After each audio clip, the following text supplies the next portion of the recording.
Not every technique works in every situation. Let's talk about that.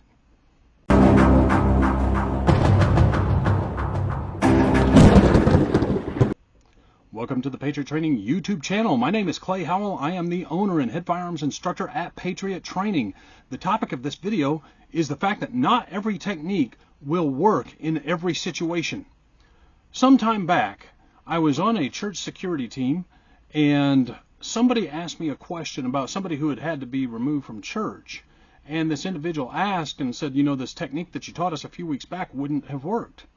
And of course it wouldn't have. I taught a technique for removing a standing person from the premises, not for removing a sitting person from the premises. There's two totally different ways to do that. And so I asked this person, I said, tell me, how much have you trained martial arts?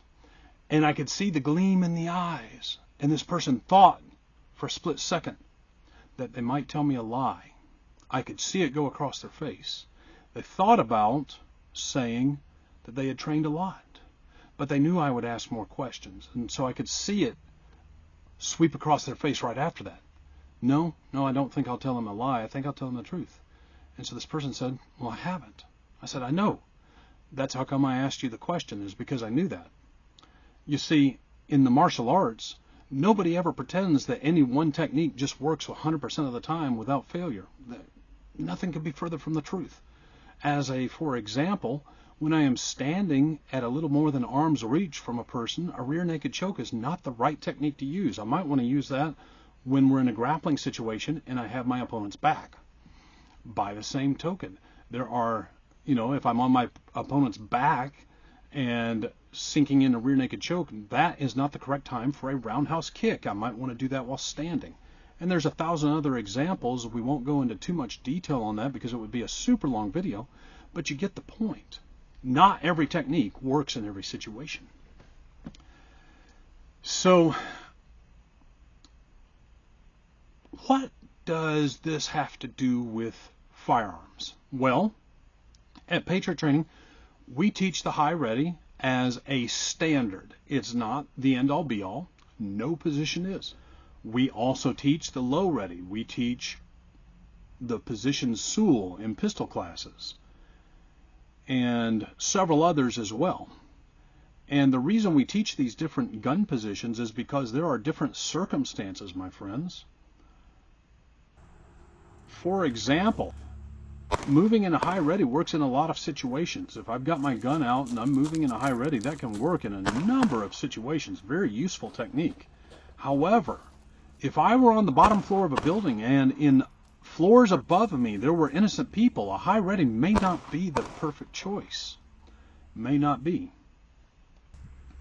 Moving in a low ready can be a really good choice if there are people up above you, say upstairs or whatever. But it just so happened in the West Freeway Church of Christ situation, you saw several people moving in a low ready, and as they were doing that, they wound up flagging their fellow congregants, which is really, really not good. You'd never point a gun at something you do not wish to destroy. And they broke that cardinal rule, my friends, because of the low ready. Had they known a high ready, they could have adopted that. Additionally, there's a position Sul where you point the muzzle almost straight down. And that position works very well in a number of situations. However, it has its caveats as well. I would not use a position Sul if there were small children around my feet. It would also lead to flagging somebody if I had to step over somebody who was hunkered on the ground or unfortunately had been injured or what have you.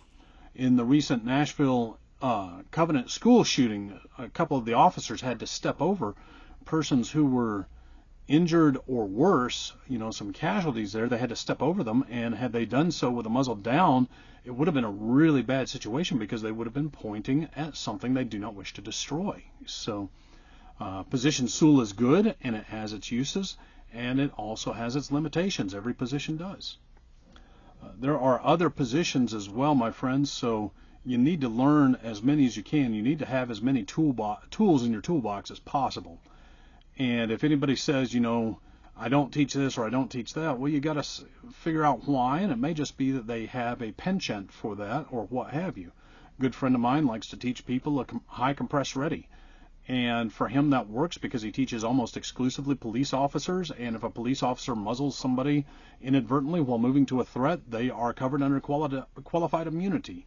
And that's a different debate for a different day, my friends, because we as civilians don't have QI, and we could debate on whether or not there should be QI. I happen to tend to believe that probably needs to be done away with, if not drastically restricted. But that said, again, that's a different debate for a different day. But high compress ready for a civilian moving from target to target would be no different than a low ready. It's just one of many positions that you might or might not want to use, just depending on the circumstances. My friends, that wraps it up for this video. I'd like to encourage you to hit like, hit subscribe, click that notification bell so you can find out when we're going to drop a new video. Leave me a comment down in the comment section below. What do you think? If you don't like what you see, leave me a comment. I know you're going to tell me how I'm all wrong and how you know better, so tell me what you know it all. And for all of you out there, I'd like to remind you that you don't have to be a patriot to train, but you do have to train if you want to be a patriot. Take care.